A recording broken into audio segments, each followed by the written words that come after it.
I always thought the end would come quietly. Maybe a farewell dinner, a watch in a velvet box, a round of polite applause from people who barely knew me. 31 years in the same company, hell, in the same chair most days, deserved at least that. Instead, it came with the scrape of paper across a desk and a voice that didn't bother to look up from her phone. You're too old to matter. Just like that. 4 words, flat, casual, and sharp enough to slice the air in two. My name is Marcus Ellery. I'm 59 years old, and until that morning, I served as Executive Vice President of Operations at Dempsey Industrial Group. 31 years of my life poured into that machine. 3 recessions survived, 2 hostile takeovers deflected, 4 CEOs guided through storms that would have drowned them without someone steady at the wheel. I knew every seam in the hull, every weak rivet, every patch welded just to keep us afloat. I wasn't a relic. I was the steel beneath the paint. She didn't care. Her name was Cassandra Dempsey, the founder's daughter, freshly installed as CEO 6 months earlier.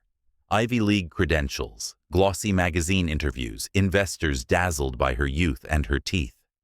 She barely glanced at me as she slid the termination packet across the polished oak. Her phone screen reflected in her glasses, while she tapped a message, her lips pressed into a thin line of boredom. The words, "Strategic Refresh," were printed at the top of the page. I didn't sign. Not yet. I studied her, the way I'd studied competitors across conference tables in Tokyo and Zurich. The way I used to study balance sheets that could collapse 300 jobs if I read the numbers wrong. I thought about the night in 1998 when we were 2 days from bankruptcy, and I convinced a supplier in Seoul to extend our credit just long enough to bridge the gap. I thought about the 2008 crash, when half our industry went under, and I cut our operating costs without sacrificing a single paycheck.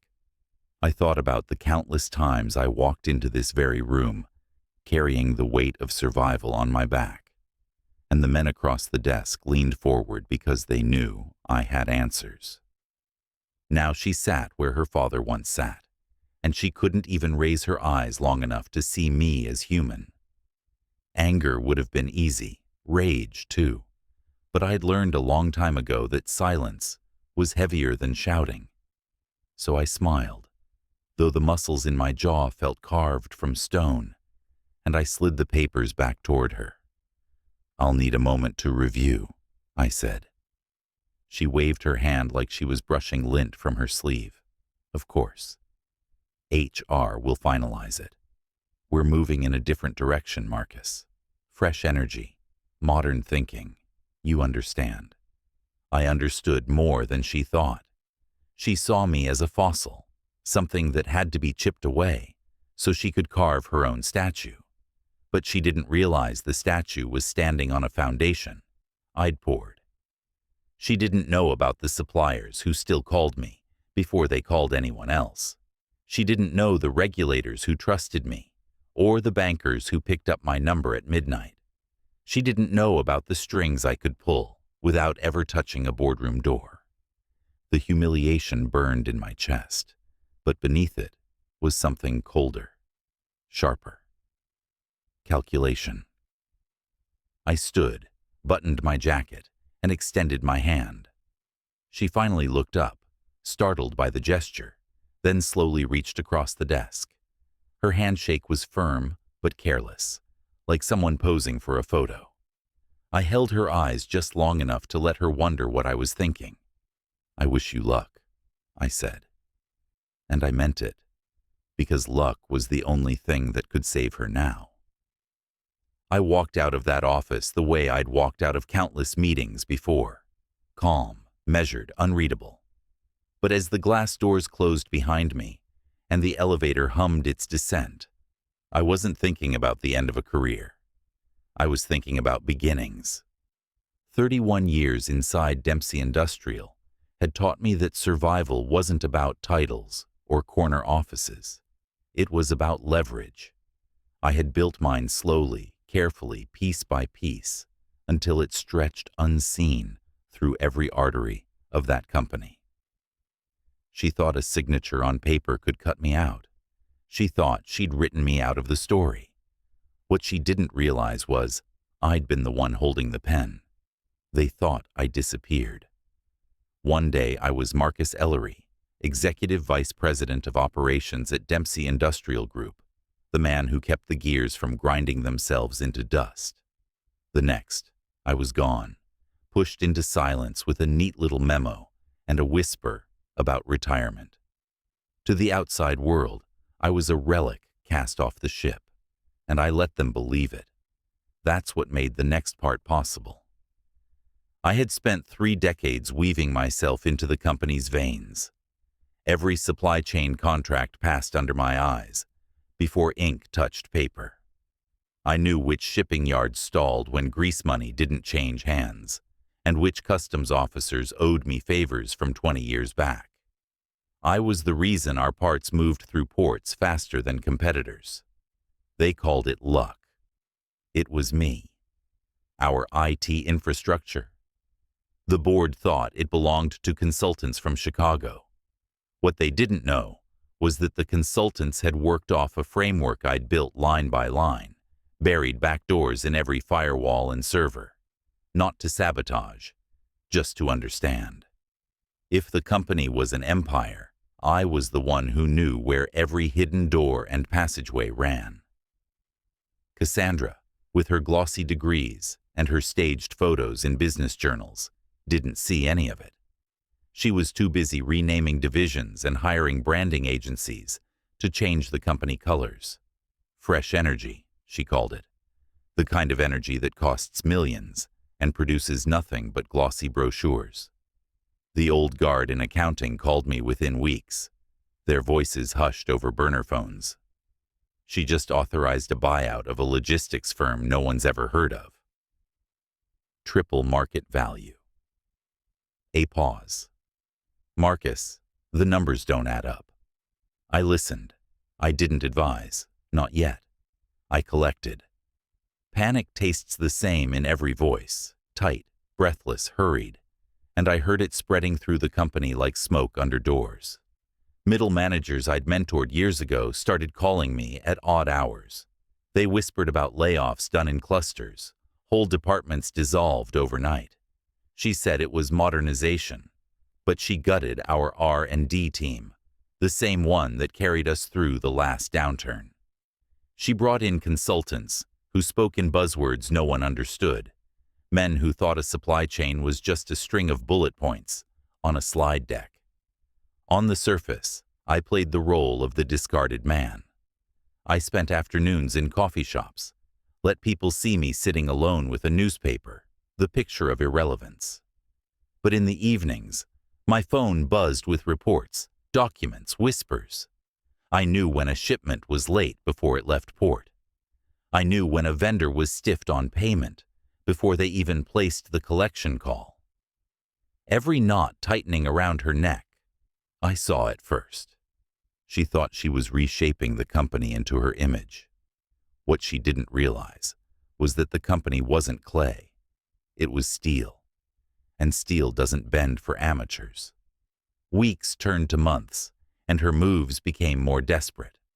She launched a flashy acquisition spree, burning cash reserves we'd spent decades protecting. She unveiled a rebrand that cost 8 figures and confused every client we had. She forced layoffs on staff who had carried the company through storms, erasing loyalty in a single afternoon. Each announcement came with a press release full of slogans, but inside the walls, I heard the whispers multiply. She's going to sink us. The board is losing confidence. It's only a matter of time. And I waited. Silence is a weapon sharper than any blade.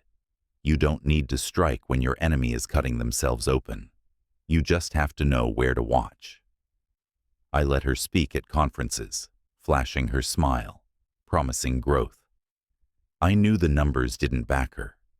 I let her parade in front of cameras while suppliers quietly rerouted contracts to safer companies. I let her talk while the board's eyes began to shift sideways, looking for someone, anyone, who could steady the ship. It was late on a Thursday when the call came. My phone lit up with a number I recognized, but hadn't seen in years. A director from the board, one who had sat across from me in more negotiations than I could count. His voice was low, urgent, stripped of pretense.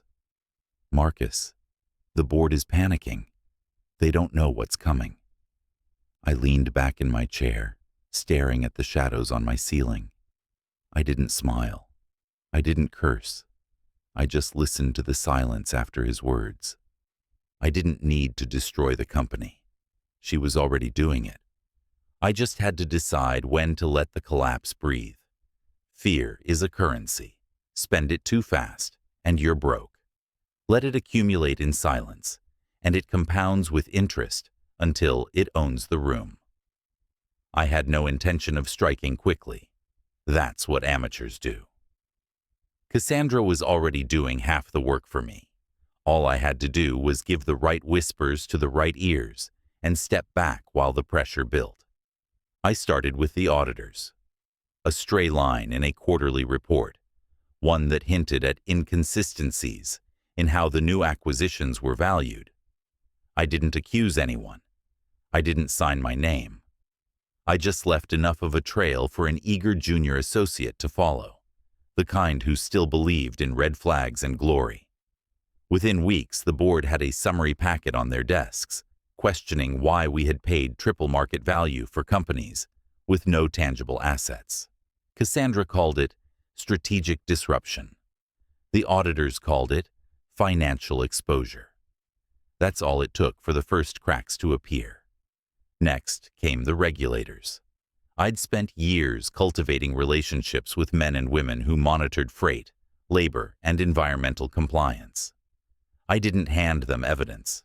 I didn't have to.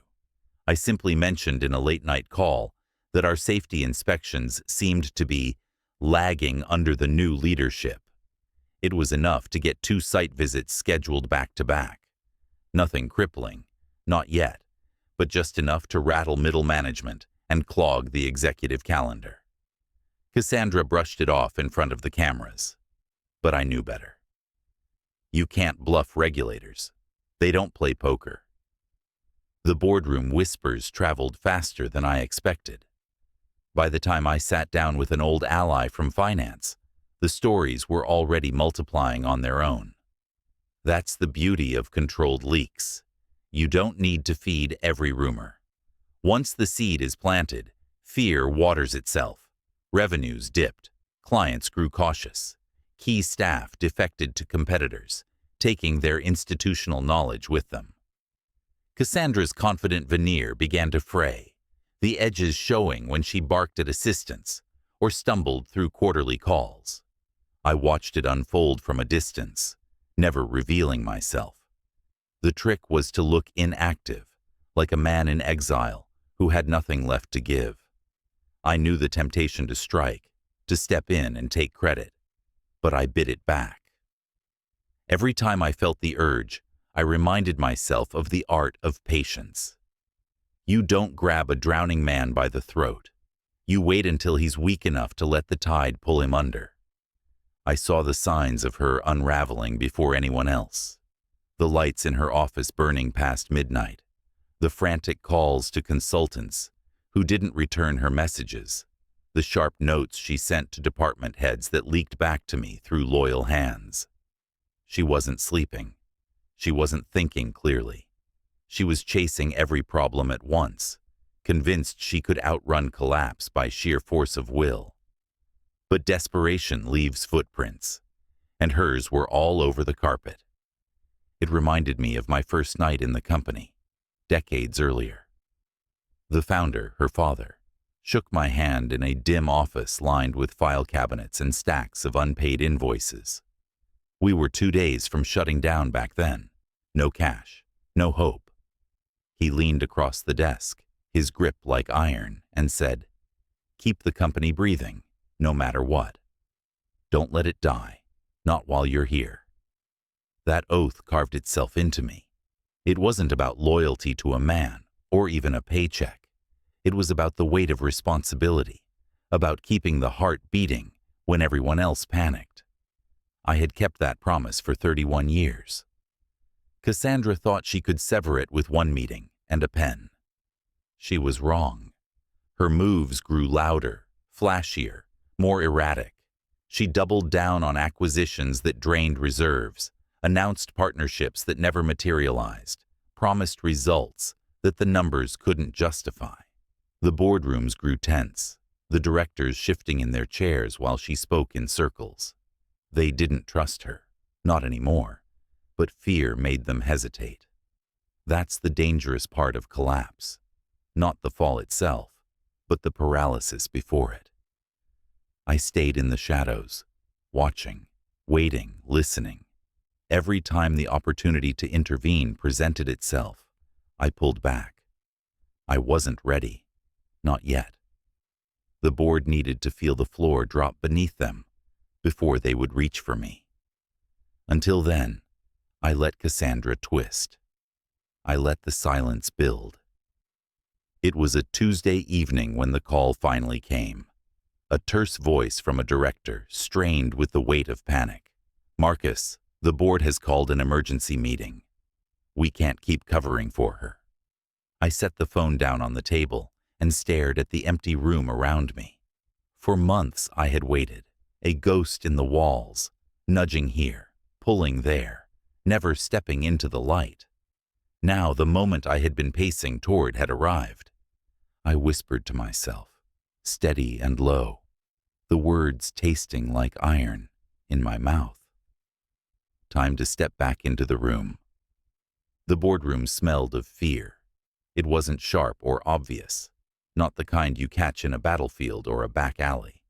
It was subtler, buried under the perfume of expensive suits and the faint polish of mahogany tables. But I knew it instantly. After 3 decades of keeping this company alive through firestorms, I recognized the scent of men and women, realizing they were no longer in control. The directors sat stiffly, their folders open, papers scattered like the aftermath of a storm.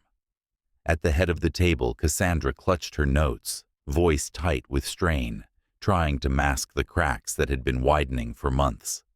I took my seat without ceremony. No nameplate, no title, just the weight of history. They looked at me differently now. Not as an employee, not as someone dismissed. They looked at me like a lifeline they didn't want to admit they needed. Cassandra kept talking. Slides flashed across the screen, filled with projections that any trained eye could see were fantasies. She spoke in buzzwords, painting pictures of synergies and market disruption, while revenues bled in silence. Her hand trembled when she pointed to the charts. She thought no one noticed. I did. I didn't interrupt. I didn't need to. Every sentence she uttered dug her deeper. The directors exchanged glances, some subtle, some not. I leaned back, fingers steepled, saying nothing. Silence was my weapon, and she was giving me ammunition with every breath. When she finally stopped, the room felt heavier. The silence stretched until someone cleared his throat and asked a question she couldn't answer. Another director pressed about acquisitions, why we had paid triple market value for shell companies with no assets. Her response stumbled. I let the tension thicken, then slid a single sheet across the table. It was an email chain, her name at the top, her promises to a consulting group with ties to one of the acquired firms, kickbacks thinly disguised as retainer fees. I didn't explain it. I let them read. The silence broke into murmurs, low voices, shifting papers. Cassandra tried to defend herself, voice rising, but the words rang hollow in that cavernous room. I spoke then. Only once. This isn't leadership. This is gambling with other people's livelihoods. The words hung in the air, sharper than shouting. She snapped back, her veneer cracking. You think you can waltz in here after being fired and lecture me? This is my company now. Her voice echoed, brittle, defensive. That was her mistake. The board doesn't forgive desperation. They can stomach incompetence longer than fear, but not when it spills across the table. I revealed another piece, a ledger with payment inconsistencies, numbers that didn't align with the press releases she'd fed the public. I didn't embellish. I let the ink speak. The directors studied the papers, their faces tightening. Cassandra's eyes darted from face to face, searching for support that wasn't there. Still, they didn't act. They debated in hushed tones, afraid to topple the structure without knowing what would replace it. Some argued for patience, others for decisive action. The room split, and for a moment it seemed she might survive on hesitation alone. I stayed still, letting the storm rage around me. Every eye flicked toward me, waiting for me to speak, to decide it for them. But I withheld. Patience had always been my sharpest blade. They needed to sweat, to feel the weight of indecision pressing them down. Only then would the final strike matter. Cassandra tried again, her voice thin, her words frantic. She blamed auditors, consultants, even middle management. She painted herself as the victim of sabotage, never realizing that the more she spoke, the more she condemned herself. I reached into my case and withdrew a sealed folder. Black, heavy stock, no markings. I placed it on the table with deliberate calm. Every eye followed it. Cassandra froze. "Read this," I said, my voice even, almost gentle. "Then decide if you want her name tied to yours when the press gets it." I didn't elaborate. I didn't open it. I stood, straightened my jacket, and left the room in silence. The folder remained on the table like a live charge, every director leaning toward it with the same mix of fear and hunger. I didn't need to see their faces when they read it. I already knew what was inside, and I knew it was enough. It happened faster than even I expected. One morning, the headlines splashed across financial papers, and by noon, they were on every business channel in the country. Scandal, fraud, mismanagement. The words rolled off the anchors' tongues like thunder. Screens filled with charts and leaked documents, board members refusing to comment, investors calling for blood. Cassandra's name sat at the center of it all, a black mark spreading like ink through every headline. Her carefully polished image, her magazine covers and keynote speeches, evaporated in hours. Power dissolves that way. 1 minute it feels untouchable. The next it's gone like smoke, leaving nothing but the stink of fire behind. The vultures wasted no time. Investors who had once praised her youth and vision suddenly demanded her resignation. Partners who toasted her at luncheons now leaked damaging emails to the press. The same directors who once smiled at her bravado now sharpened their knives and distanced themselves from every decision she made. There is no loyalty in business, only survival. I had lived long enough to see predators turn on their own, and this was no different. Cassandra had been their darling, their shield against the old guard. Now she was their scapegoat, the sacrifice thrown to the market wolves to prove they still had control. I watched it unfold like a surgeon, observing a body he had already diagnosed. Nothing surprised me. I had seen the rot building for months. I had only lifted the bandages so everyone else could smell it. Within days, the board stripped her of her title.